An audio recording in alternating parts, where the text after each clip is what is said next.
Welcome again. My name is Alison Mostowitz. I'm the Director of Engagement at Efficiency Canada. I am joining you from Calgary, Alberta, home of the Blackfoot Confederacy, the Tsuut'ina, the Stoney Nakoda Nations, the Métis Nation Region 3, and all the people who make their homes in the Treaty 7 region of Southern Alberta. While we are a remote workplace, Efficiency Canada is based at Carleton University, which is located in the traditional unceded territories of the Algonquin Nation. So before we get started, just a reminder to everybody that our guest speaker will present for about 20 minutes, and then we will open the floor to questions. So if you look at the bottom of your screen, there is a QA box, and we'll just ask you to put all of your questions in the Q&A box. And there's also an upvote function. So if you like a question that somebody's asked, hit the like button, and that'll make sure the question gets asked quicker. I try to prioritize the questions that have more likes, just so we get to the really good ones. So we do have a hard stop at 12:45, respecting important meetings like lunch for everybody here on the Eastern time zone anyways. So we may not be able to get to all the questions, but Amy, if you are comfortable leaving your contact information or Art, then I'm sure people would love to chat at the end if we can't get to their question. So with that, today we have Amy Tuck, who is the Indigenous Programs Lead at Efficiency Manitoba. So they are here to talk to us about their Community Energy Efficiency Program and Indigenous Community Energy Efficiency Program. And the acronyms are, I'm sure, as eloquent as everybody would assume they would be. They always are. So with that, please join me in welcoming Amy and Art, who is her backup man and technology master. Over to you, Amy. Thank you. Good morning, Alan. Before I start, I would just like to acknowledge that Efficiency Manitoba is on Treaty 1 territory, the home of the Anishinaabe, Cree, Oji-Cree, Dakota, and Dene people, and the heartland of the Métis Nation. So thank you for that. And to get started, Alison introduced me. I am Amy Tuck. I am the lead for Efficiency Manitoba's Indigenous / community and income-based programs. I've not done one of these before, so we just put together some information that we thought would be interesting for you to hear. And Alison said, if there are any questions that we don't get to today, please feel free to reach out to me or Art at Efficiency Manitoba. So let's get started. Okay, for those that don't know, Efficiency Manitoba is a Crown corporation which became April 1st, 2020. And with our first plan, we put out the Community Energy Efficiency Program. So this is an enabling strategy that offers municipalities financial and technical support, but we also give, so that financial support is to hire an energy efficiency advocate. So really the role of the energy efficiency advocate is to create and implement a community energy efficiency plan. And we provide technical guidance, program expertise. Really, the goal of this for us is to actually increase participation in Efficiency Manitoba's programs. So Efficiency Manitoba currently has over 40 programs in the market. And what we've seen through our energy efficiency time is we've a lot of the times focus on residential, focus on industrial, focus on commercial, but there hasn't been a lot of focus here in Manitoba on a community as a whole. And so really that's why this enabling strategy, we're really excited to talk about it. So I'm going to give you a few examples of what we're doing. We'll start with Selkirk. We're really looking at trying to be creative with what we're doing here, recognizing this is unprecedented times and we need to try to be flexible and really how can we encourage energy efficiency and sustainability and bring everyone in and meet them where they're at. So the first community that participated in our SEEP program is the city of Selkirk. So they are an ideal size for us to work with because they have a large enough residential, commercial, and industrial base. And they were a really good municipality to start with as they already have a lot of sustainability and energy efficiency initiatives on the go. So for us, it was really a natural fit. Like they're what we would consider your ideal community to work with. They're large enough, they've got industry, and as a town, they are really excited about sustainability and they have a lot of initiatives on the go. And so for us, natural fit, like I said, and we've had an energy efficiency advocate in place now, I think for about a year. And their goal really is to talk to citizens, talk to businesses, increase energy efficiency awareness, and like I said, drive participation to our programs. Now, on the flip side, we have a small municipality such as Hamiota, and they're a municipality that really needs a lot of support to move their energy efficiency initiatives along. And so that's another reason why these enabling strategies are so important, so that we can bring energy efficiency and sustainability to the forefront and help these municipalities where they might not get that help or they might not know where to start. And so really for us, we help them, guide them along with that. And again, like I said, we're trying to be really flexible. What might work for Selkirk with a population of 10,000 might not work for Hamiota. So here we have a part-time economic development officer who is acting as the energy efficiency advocate. But why this is also a great fit is they have that economic development background, and it can really play well into energy efficiency initiatives. Another innovative partnership that we have going on through our community energy efficiency program is working with Eco West and 3 bilingual municipalities in Manitoba. So this is really more of a cohort approach where these municipalities share commonalities of language and demographics. And what we saw here is, with the benefit of using a third party, is that they don't need the same level of training or understanding of sustainability and energy efficiency. And they were able to hit the ground running and really build on a lot of those initiatives that the municipalities were already working on. So this is a really exciting one too, because we're able to work with 3 municipalities at once. And how we also got innovative is the populations aren't that large. They didn't each warrant their own energy efficiency advocate, but then working together and sharing that advocate will be able to bring benefits to all 3 of those municipalities. And then our last community energy efficiency program participant is the Winnipeg Chamber of Commerce. And so this is interesting in that it is not what you would categorize as a community energy efficiency program participant. It's not a municipality, it's a Chamber of Commerce. So again, we were really looking at innovative ways of trying to create participation in our programs while bringing in that culture of conservation and bringing sustainability, climate change, energy efficiency to the forefront. And this is just new. So we haven't been doing this particular partnership very long. It is still brand new, but why it is interesting is we're considering the membership of the Chamber of Commerce of 2,000 businesses a community. And so having an energy efficiency advocate on the ground who is dedicated to those chamber members provides them access to someone who can tell them how can they lower their energy bills, what can they do to be more sustainable and combat climate change. It helps them organize their goals and commitments towards energy efficiency and sustainability. So this is a 2-year position, like all of the energy efficiency advocate positions. They're all 2 years. We provide 2 years of funding, and this one is just getting started, and we're really excited to see where this one can go, because like I said, it's not our typical work with a community, it's a chamber. And if this pilot works, then maybe there's an opportunity to have a champion with other Chamber of Commerce within Manitoba. So that really sums up what we're doing for CEEP, our Community Energy Efficiency Program. Again, we are 2 years in, and we are currently in our intake period for the next round of municipalities who want to participate. So then that brings us to our Indigenous Community Energy Efficiency Program. So this is, again, another enabling strategy. Working with First Nation communities, we again are providing funding for 2 years to provide an energy efficiency advocate in First Nation communities. So I've been working with First Nation communities for about 10 years. And the thing that we hear all the time is not that there is a lack of capacity, but we really need to help enhance the capacity. And so this is a perfect enabling strategy to enhance that capacity in First Nation communities that can provide support and resources and help them with that energy efficiency advocate and really look at energy use and how to bring down those bill savings. Goals of this program: reduce energy use in the community, develop an understanding of energy use and requirements, identify energy saving opportunities in communities, and set energy efficiency goals and encourage long-term sustainability and help them develop an action plan to achieve that.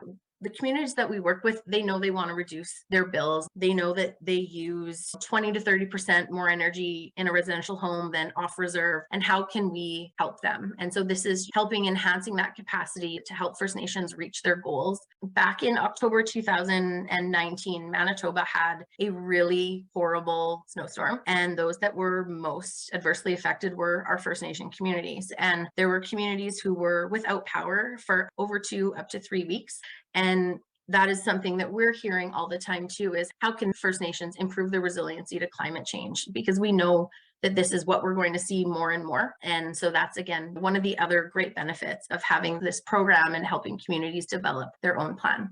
So we had our first application intake period September 1st, 2021, and we invited all 63 First Nation communities in Manitoba to participate. Not really knowing if we would be able to support them all. We, quite honestly, were only thinking we were maybe going to do 3 the first year. However, of the 63 First Nation communities in Manitoba, we had 11 communities apply and 11 communities that we're funding, which is a pretty big win for us, that we put this program out there hoping that there would be interest, and there was. So that's almost 20% of our First Nations in Manitoba that we are providing an energy efficiency advocate or funding for an energy efficiency advocate, and that dedicated support where we can help them reach their energy efficiency goals. And we also, to supplement that, we actually have dedicated First Nation and Indigenous programs. With that in mind, like, how do we work with these communities and have them go through our programs, not just our dedicated First Nation and Indigenous programs,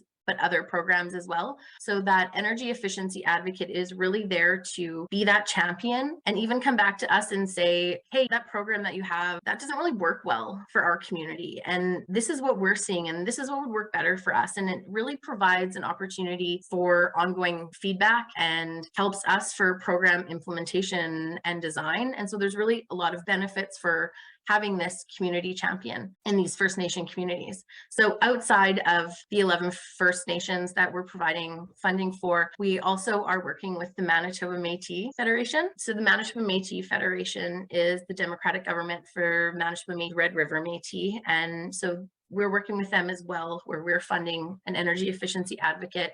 And so they'll be servicing all of Manitoba and all of the Métis citizens within the province. And so what we have for them and what the Energy Efficiency Advocate offers are our Métis specific programs.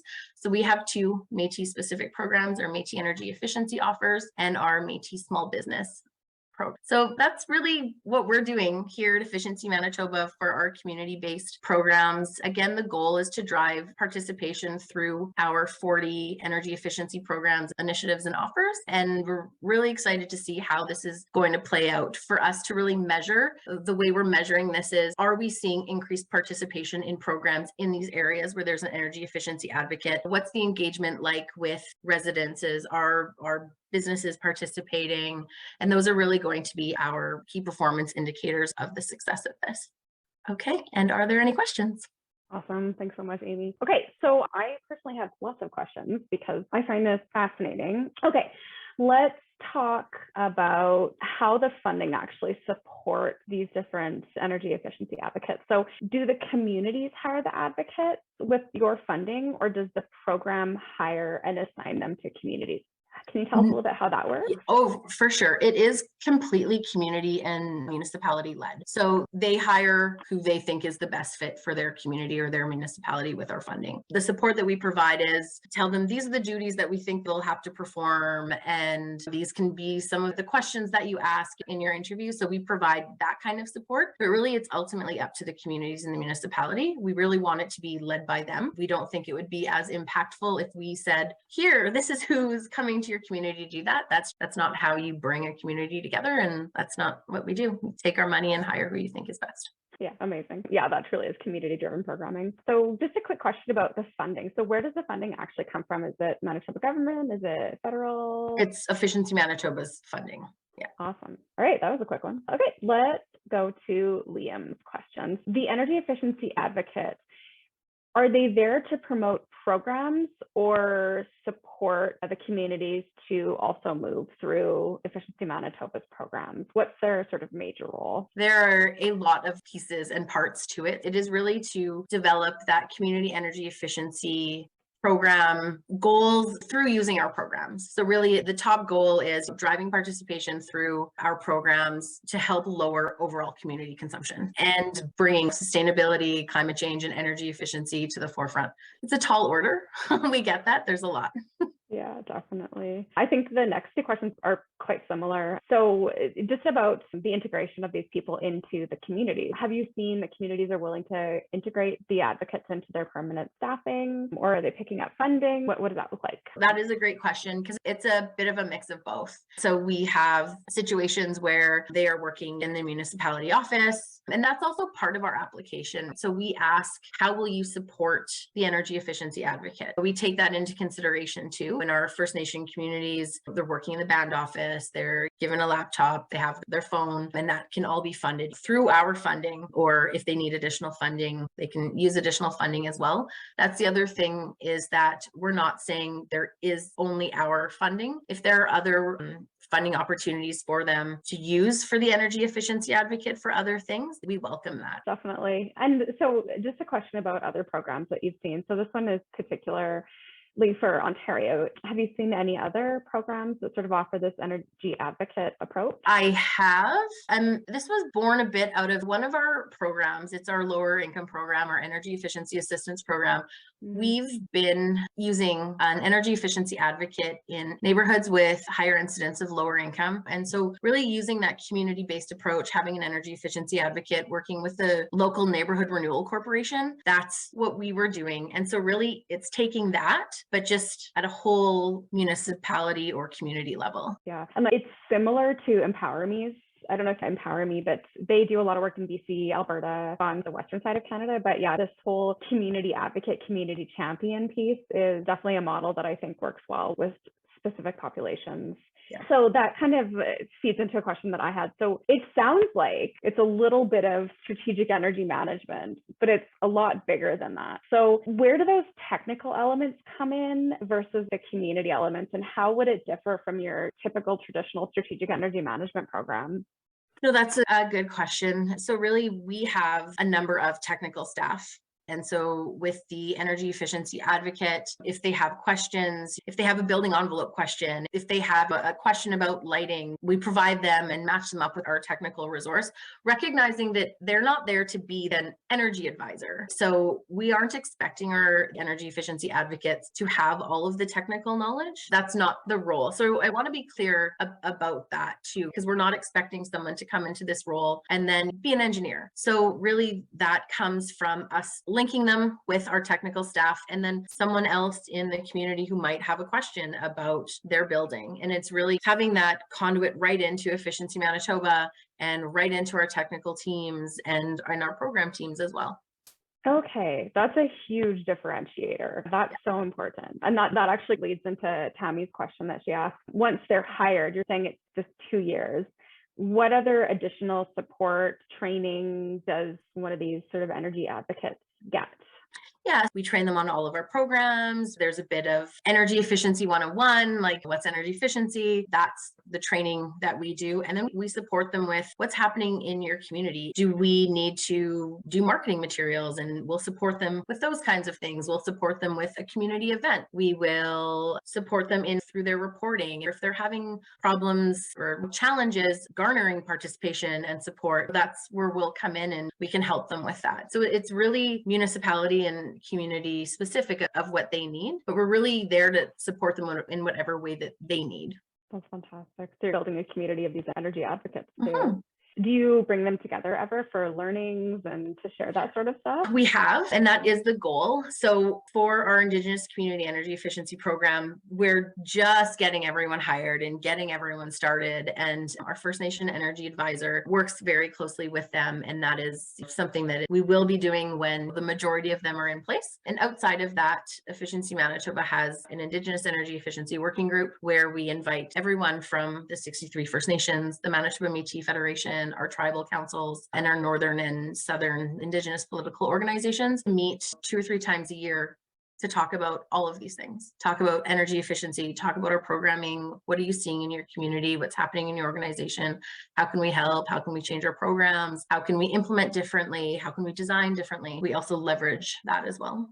Yeah, sounds like Efficiency Manitoba gets as much back as you're giving in a sense. What would you say the biggest learnings for you have been working with these communities? Was there something that just came out of left field and you were like, wow, I did not see that coming, even with some of the municipalities about the way that you administer programming? No, nothing that really surprised me. Something that I was happy to see is that people are really passionate about change in their municipality and their community right now. And it's really great to see. As someone who works in energy efficiency and in the space of sustainability, it's wonderful to see that there are so many other like-minded people out there and that they really want to affect change. And that's just been really great for us. And just small ideas and small things that having these programs and creating this opportunity for these relationships to be built, it's like you're having a conversation with a friend. And they'll say, have you thought about this? They feel really comfortable giving feedback to a Crown Corporation, which is a huge win for us. Yeah, that's massive. No kidding. I wanted to circle back to the beginning of the program. So when you developed the program for the Indigenous